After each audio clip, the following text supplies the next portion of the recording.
that's what I was meaning, that it would go public. But it depends on what happens between now and then, Well, now, and TJ, I'm going to go ahead and put my reputation out there for what's left of it, because of the people I've been in contact with that have given me information of what they've been doing, and as well as Mars, et cetera, and direct contact with extraterrestrials and some of the conference that I've been in that talk to me privately.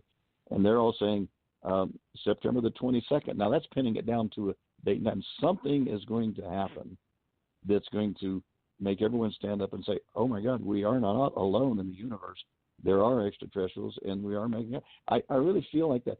If it doesn't happen on September 22nd, then we will certainly know why, and hopefully I'll be able to recover my reputation. But people can quote me on that. Look for September 22nd. Dates are kind of hard to pin down because it could be the next parallel universe next to us that it opens up on the 22nd, This is true. Because even the remote viewers like Courtney Brown, he said there was an explosion or a nuclear explosion at an L.A. airport on a certain date, and it turned out to be just a normal explosion. But they believe that, in the parallel universe, it was actually a nuclear explosion. Are you up on what just happened today? A big solar flare or something from the sun that's coming right at us right now. Oh, yeah, that happened yesterday or the day before, and it's on its way out. Okay.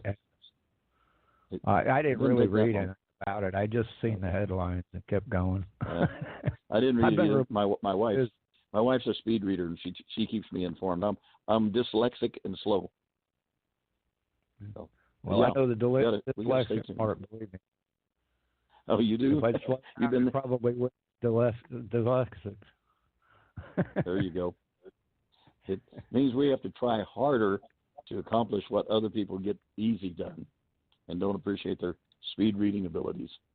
So, well, we're making progress getting things all ready, and I'm like I say, I'm expecting more things exciting. We're down at, what's that old expression?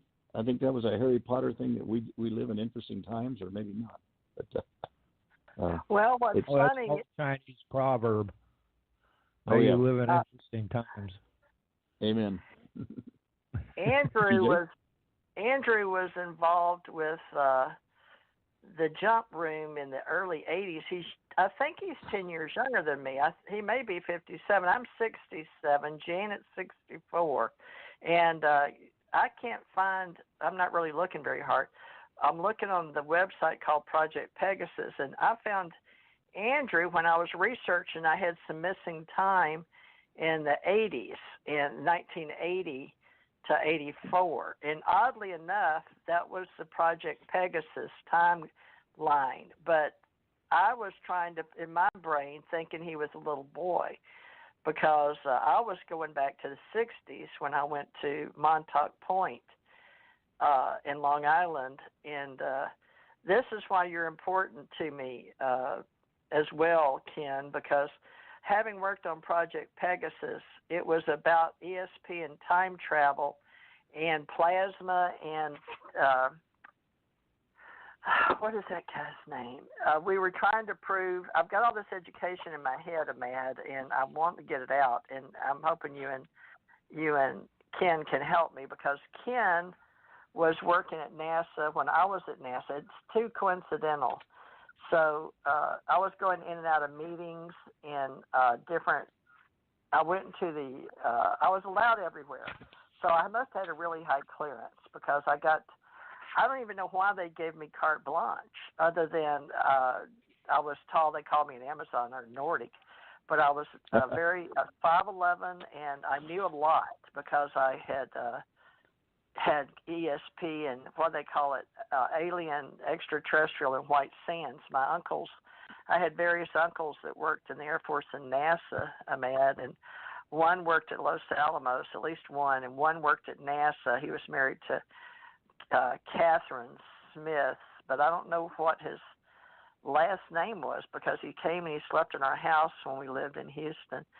But he'd go to work, and this was after I had been there, and he was really shocked that I'd even been there. And then I told him, meeting Alan Bean and all these different different astronauts that Ken met. But my husband working in the Apollo, on all the Apollos, and Chris Kraft hired him. But the Werner von Braun story, I don't know why I was even involved or why I met him, but this is all confusing, and I want to put it together. So that's why it was important to start this work we're doing tonight. Yeah. And we've been we working need to put all together.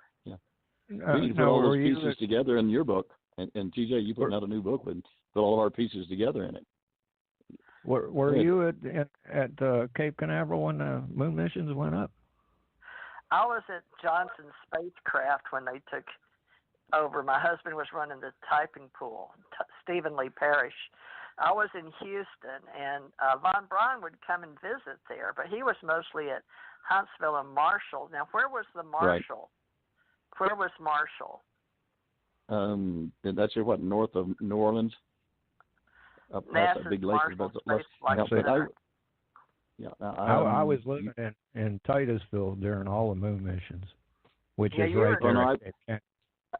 I only got to go to a couple of the launches and see the launches because we were busy all the way up right up to the time of launch, and then we could all take a vacation for the time while they were on the lunar surface for the whole trip. Nearly that plus the month they nearly had to spend in quarantine during the first 3 missions, and so consequently, I didn't get to go watch the launches, but then again, I got to take a little bit of time off and then back to work.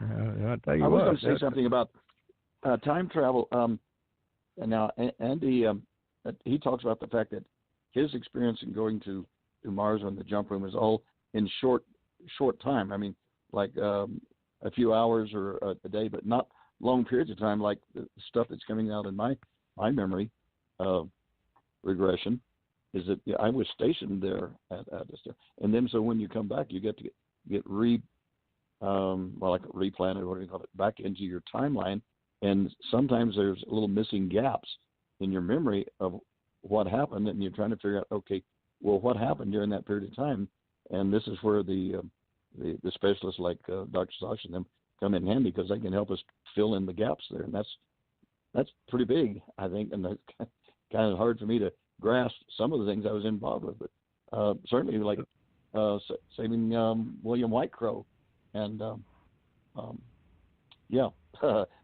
by the way, if you hear me go blank, please jump in because this auto accident where I was rear-ended and stuff has caused a little bit of problem with my frontal lobe that I'll drop out for a moment. It all starts with the CIA and us with Kennedy wanting to go to the moon. So there was Marshall, where he worked in Huntsville, where Werner von Braun worked in Huntsville, and Redstone Arsenal. And I've been all over Huntsville, Alabama, and in and out. And I don't remember putting in for a job there, but Redstone, but NASA Marshall Space Flight Center. But I saw him, when they did go down to Titusville or to Orlando, where this NASA was right there, where there's 2 places right there where the Saturn went off, right, and that was here in Florida. And I didn't get to go. That was Cape Kennedy, which was just outside of Titusville, Florida. So that was called Cape Canaveral before it was Cape Kennedy? Yes, it was called Cape Canaveral. All right, I should know that from my daughter's, my granddaughter's books that just not 2 weeks ago. I think I mentioned it on this Friday night show one night. Well, the Marshall we had astronauts come to the school and everything a couple of times, and we got to meet him in that. So you got to meet Werner von Braun when he came over to your school? I don't remember him, but I remember a couple of the astronauts. Oh, a couple of the astronauts. Which ones? Some of the first ones, like the first 7, John Glenn, or who did you meet? Shepard came one time. Alan John Shepard. Glenn. The one that went kind of crazy here recently, Buzz Aldrin. Buzz Aldrin. Yeah. Oh, Buzz is Oh, you're talking about when he went down to the South Pole and kind of tripped him out? He kind of wigged out after that. So long as he doesn't go back into becoming an alcoholic for a while, he's got a lot to piece together, and so he's one of the forces or people with more information. If we can get it out of him, that's the important thing.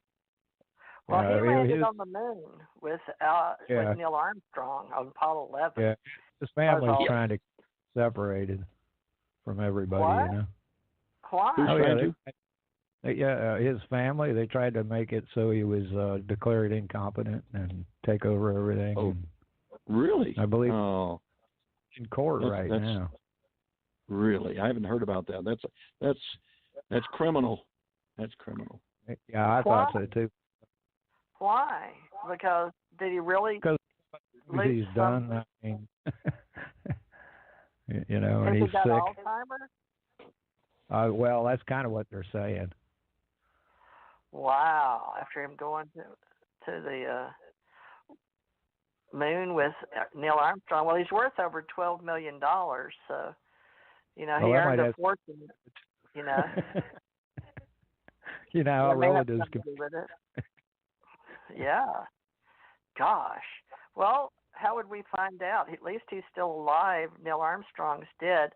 So his family, it was in USA Today a year ago. It says Buzz Aldrin sues family allegedly fraud. Andy Aldrin, the controlling trustee of his estate, overseas worth millions of dollars, assets of over $240,000 in 2016, according to IRS documents. But they say he's worth millions. So how old would he be? I wonder how old he really is. I would have to look him up on Wikipedia. I guess that's where we go these days. Yeah, it should give a date for his birth there. Let me look here. Let's see. Apollo 11 crew with now that's Michael Collins, Neil Armstrong. We never remember Michael Collins. I can always remember Buzz Aldrin and Neil Armstrong, but did you have any trouble with that?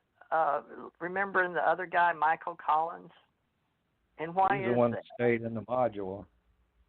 Oh, that's why. He was out there making sure they could hook back up. That's why. Good point. He stayed flying out so when they came back up, they could dock. Right, Ken? That's why we don't remember his name, Michael Collins, because he stayed in around going to the dark side of the moon. Right? He got to go, couldn't play. Wow. A lot of history going on there for people. This is something we need to talk about, though. Let's see. Aldrin retired in March 72, but he started making public appearances as an advocate for space exploration and pushing 2009 for a manned mission to Mars. So that was good. So he had a good, a good run, folks, up until, I guess, 2018. So when he said, it says, what has he said about aliens and UFOs? Along with 3 other astronauts passed lie detector test over claims they'd experienced alien encounters. Now, that's important. In April 2018, Aldrin, along with 3 other astronauts, passed lie detector test over claims that they had experienced alien encounters. Okay? So that's very important. Now, Aldrin was 1988. He saw a spaceship on its way to the moon. There was something out there that was close enough to be observed, he said. So, alleged encounter with alien life. Now, that's enough for people to think take his money away, but not if it really happened. He passed a lie detector test. It was, that he saw a spaceship out there. So, a lie detector test is not submissible in court. Oh. Well, he said his 2 kids and his business manager stole his money. So he had to file on his kids about his finances. But they said he was suffering memory loss and confusion. So that was filed June 2018. But his kids were Andrew, 60, and Janice, 60. Contended Aldrin had been associated with new friends who were trying to alienate him from his family at an alarming rate. But they're trying to say Buzz had claimed he suffered from dementia and it's his Alzheimer's disease. So you got to be careful, folks, as you get older, because we have found out that neuroplasticity in your